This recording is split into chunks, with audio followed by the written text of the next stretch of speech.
The big problem isn't out there, Buddha's view. Life doesn't come with an instruction manual. When we're born, we have no idea what's going on. We gradually piece things together bit by bit as best we can as we make decisions and as we start shaping our lives. We start shaping them even before we realize what's happening. By the time we've figured things out to some extent, we've already made some important decisions and may have made some pretty big mistakes. By the time we come to the Dhamma, we're already in the middle of all this. What makes the Dhamma special is that it shows us a way out, because a lot of those muddling mistakes we make create a lot of suffering for ourselves or the people around us. An important part about choosing a life of the Dhamma is that you're not going to let yourself be a victim of circumstances. Most people's lives, if you could draw a picture of them, would be like dust motes in a sunbeam. You see the dust mote jiggling around, going here, going there, drifting here, drifting there. It doesn't have any particular direction. The Buddha's image is of a stick being thrown up into the air. Sometimes it lands on this end, sometimes it lands on that end, sometimes it lands splat in the middle. There's very little rhyme or reason to it. Mostly it's pushed around by circumstances.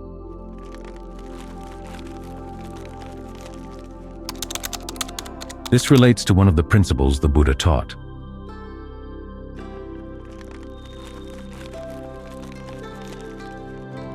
He calls it directing yourself rightly. This, he said, is one of the factors leading to progress in your life. When you finally figure out a direction you want to go in, particularly if it's a direction toward the end of suffering, it means that you have a goal. You're dedicated to that goal, and you're not going to let yourself get deflected from it.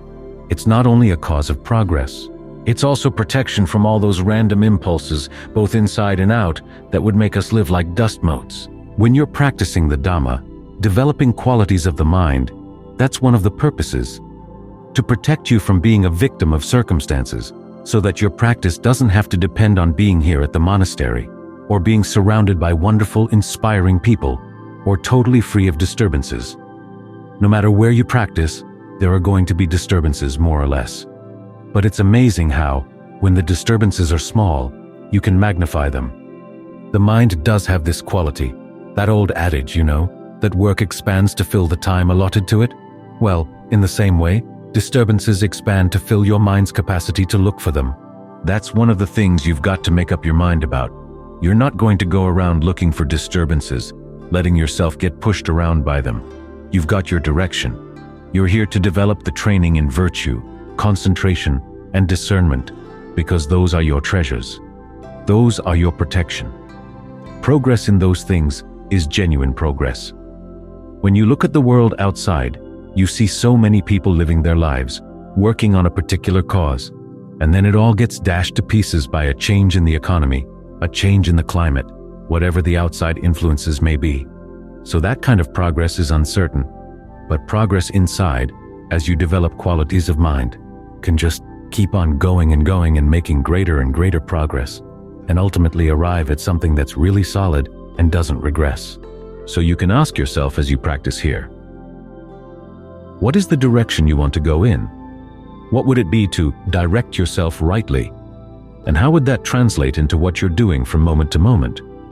In terms of virtue, where are your precepts still sloppy? Where do you tend to gloss over things, saying that it doesn't really matter? Well, it does matter. Often those little, careless, it doesn't matter kinds of decisions add up. They become a habit, so that when you try to sit down and meditate, well, this doesn't matter, that doesn't matter, becomes, this distraction doesn't matter. I'll follow it for a while, it won't do any harm, and see what happens. It just eats away at your concentration, and sometimes eats it all up.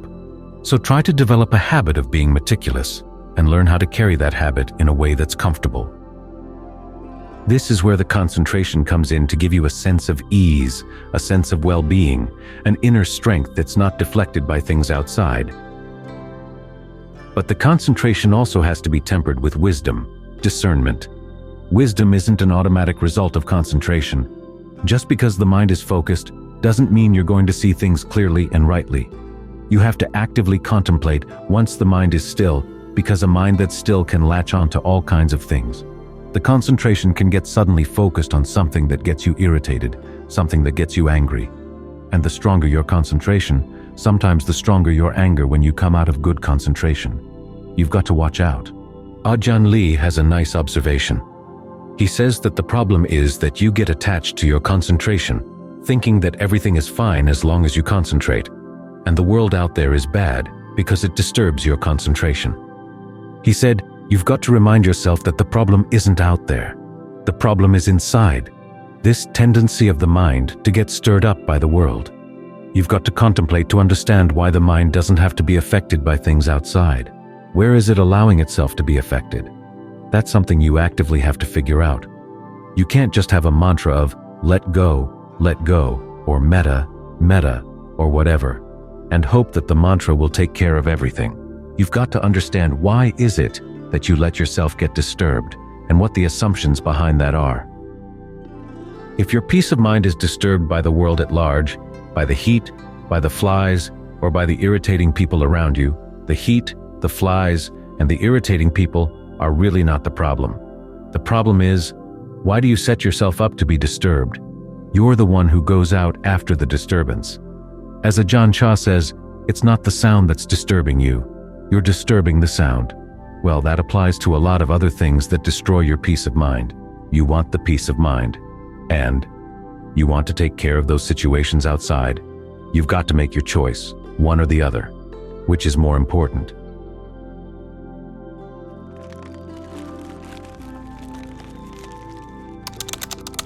Learn how to develop a peace of mind that's more porous.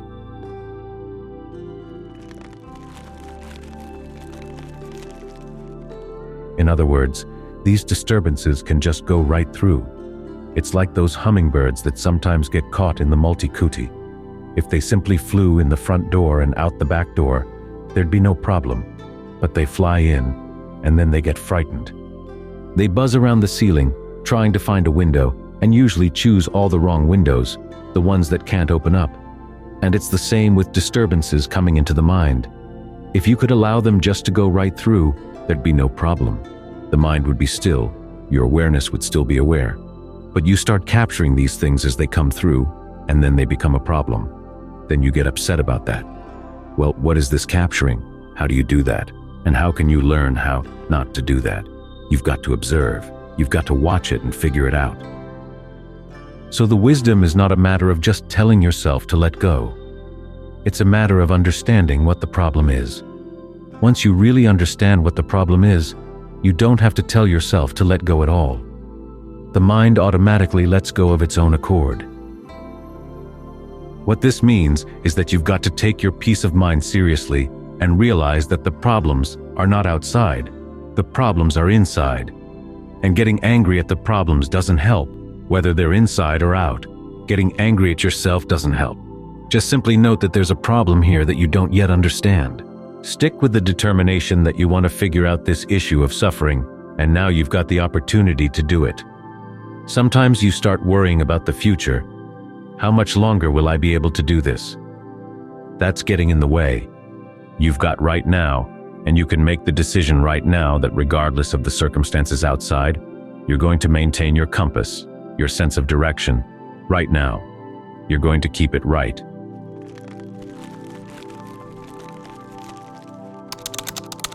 This is what it means to be rightly directed.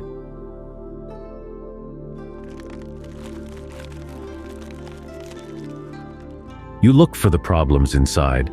The cause of suffering, after all, the Buddha said, is craving that leads to further becoming. The craving to fantasize about situations in terms of your sense of just right. The craving to take on a particular kind of identity, or, when you don't like the identity you've got, the craving to have it destroyed. Thinking in terms of identity, that sets up this huge target that all the things in the world are going to come and attack because it's laying claims to the world, claiming that things have to be a certain way to maintain that identity. But if you simply look at things in terms of, where is there stress right now? What's causing it? And what qualities can I develop that allow me not to be a victim of those circumstances? Or if you can take the me out of it, what qualities can be developed to stop that suffering? That's called being rightly directed. It's your protection. In other words, instead of trying to make a bigger you that controls more of the circumstances outside, you step out of the way. Offer the world nothing to attack. There's a great passage in the canon where a Brahmin comes to see the Buddha, and he's looking for a fight. He asks the Buddha, "What kind of teaching do you teach?" And the Buddha says essentially that he offers the kind of teaching whereby people don't get into useless fights. The Brahmin's at a loss for words. His eyebrows go up so far that his forehead wrinkles in 4 or 5 creases, and he goes away. So we're not here to get into fights with the world to decide whether it's good or bad. We're here to solve a problem, and the problem comes from within. We try to develop the qualities that allow us to focus on that problem within, so that we're not getting into fights with anything at all. This involves contentment in an unusual way. On the one hand, you learn how to content yourself with whatever the situation is outside. At the same time, though, you don't let yourself rest content with the state of your mind until it's reached the point where it really isn't suffering anymore. As long as there's still suffering, or there's still stress, there's still work to be done. So you don't rest content. Try to gather up the strengths you can from within, the strengths of conviction, persistence, mindfulness, concentration, and discernment, and keep them directed in line with your determination that you're not going to be a victim of circumstances. Your sense of direction will allow you to overcome circumstances so that regardless of where you are, your practice still takes top priority and doesn't get deflected. That's your protection. It protects you and your potential for progress.